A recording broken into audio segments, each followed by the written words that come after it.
You're watching the Talk Minute, and I'm your CJ. Welcome back to another album ranking, which today will be the deathcore legends, Whitechapel, one of my all-time favorites in the deathcore genre. Don't really talk a whole lot about deathcore on this channel, but, well, I just thought, why not rank Whitechapel, because I'm going to be going to see them in concert coming up. And, yeah, they have 8 studio albums. I like 7 of them. There's one that I don't really like too much.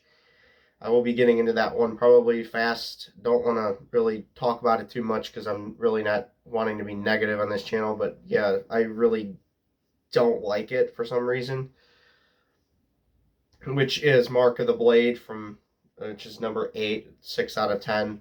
Mark of the Blade from 2016. It has songs like Elitist Ones, Mark of the Blade, The Void, like 3 songs I really do not like.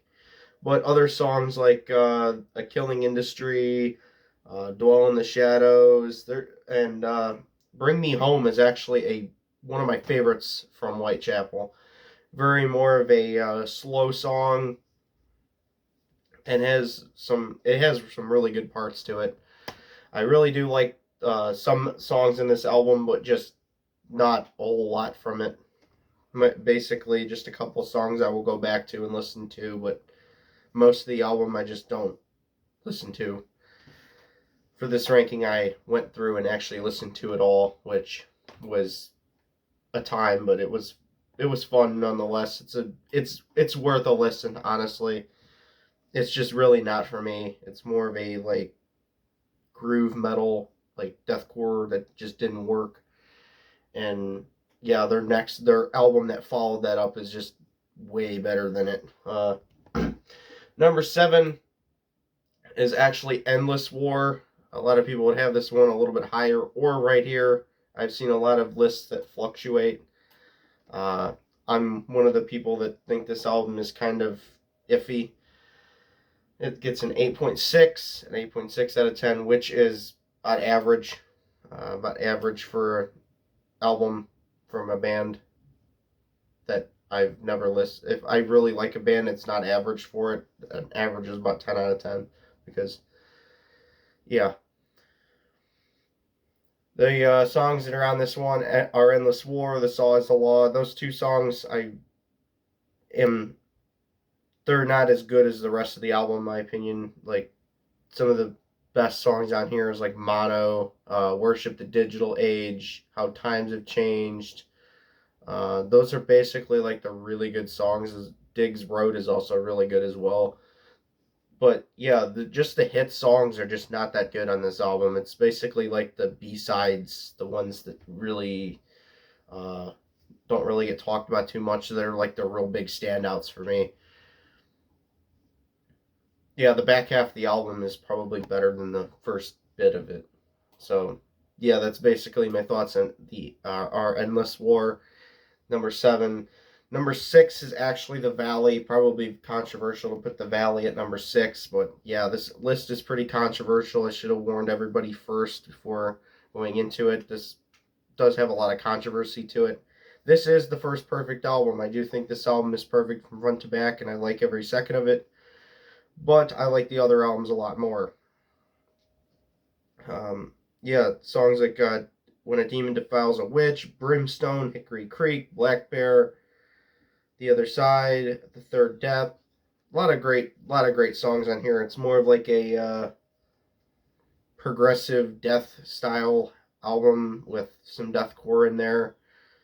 Um, so yeah, basically, I prefer the deathcore stuff a lot more than the death metal stuff that they were recently doing. Except, you know, number 5 is actually a controversial one as well. It's 2008 in this is Exile. Yeah, this one's controversial for having at number 5 because a lot of people would consider this like one of the best album from them.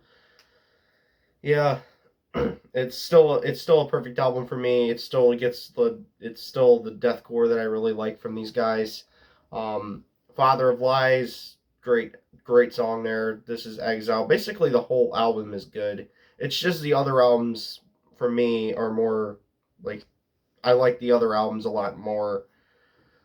To All That Are Dead, Exalt, Somatically Incorrect, Eternal Refuge. There's and even Messiahbolical is great as well. Everything on this album is good. It's just I prefer the other albums over it.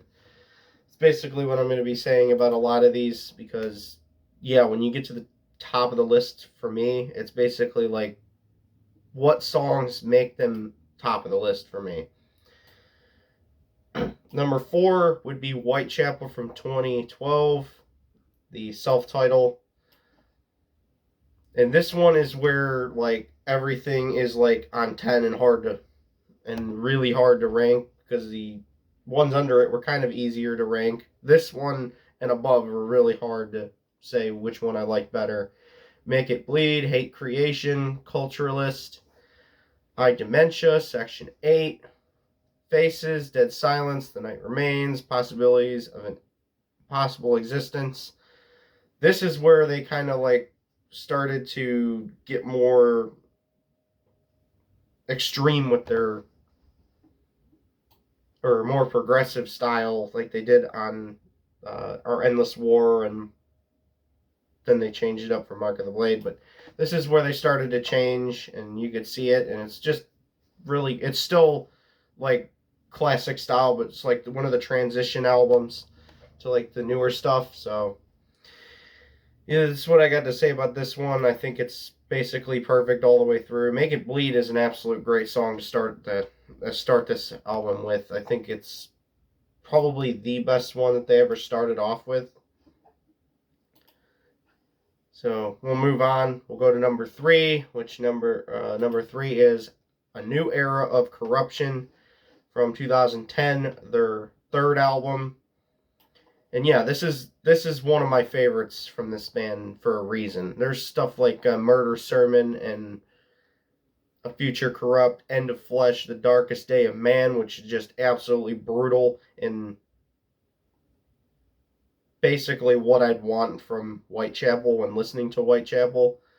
Devolver, Breeding Violence. This album is basically just insane deathcore. Like, this is early style deathcore that I grew up on. I started listening to this stuff when I was young. This is one of the albums that I listened to in middle school a lot. So yeah, it kind of has a special place for me.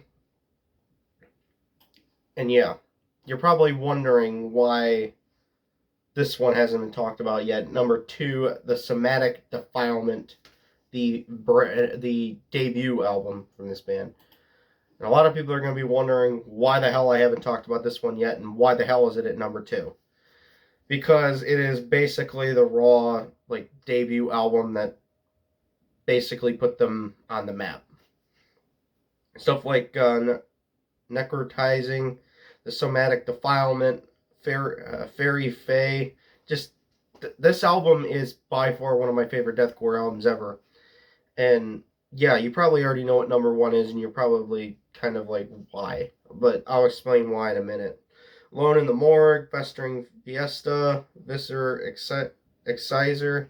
There's a lot of good songs on here, and it's just absolutely crushing and heavy.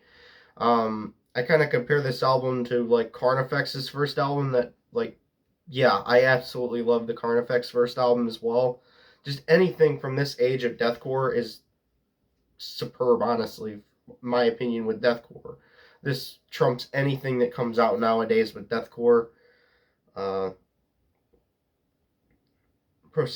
Prostatic Fluid Asphyxiation, another really good song. Basically, this whole album is just front to back insanity, and yeah, I like it for it. And I know it's not, it's basically like immature deathcore, like the early immature stuff, but yeah. And number 1 is probably their most mature album, which is actually their newest, Kin.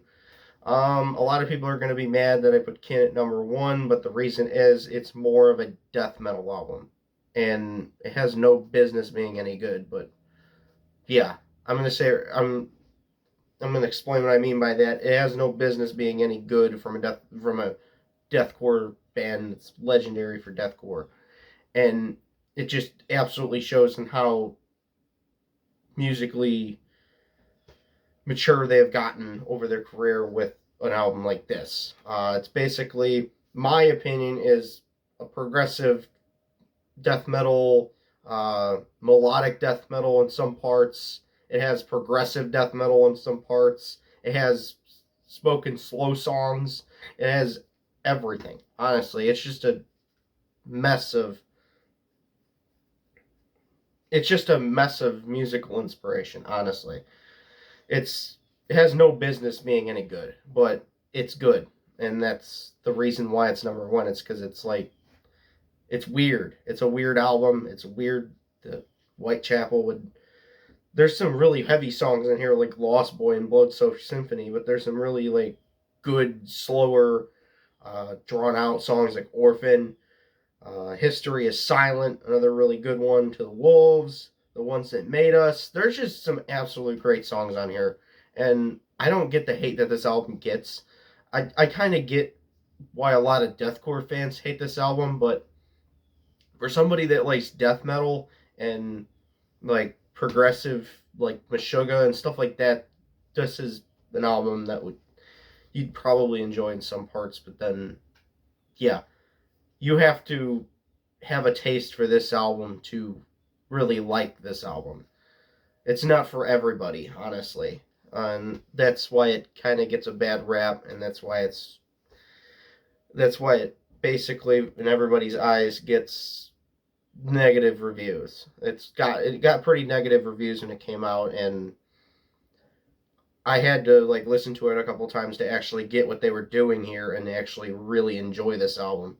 And once I really enjoyed it, yeah, it's basically one of those albums that like change your whole outlook on a band and where they're going. And if they, this is probably their best album. This is my favorite album from them, which is Kin, the 2021 album that they did. So that's how I rank Whitechapel. Hope everybody liked it. It was really hard to rank Whitechapel because they have a lot of good albums, and yeah. I will see everybody in the next video. Hope everybody liked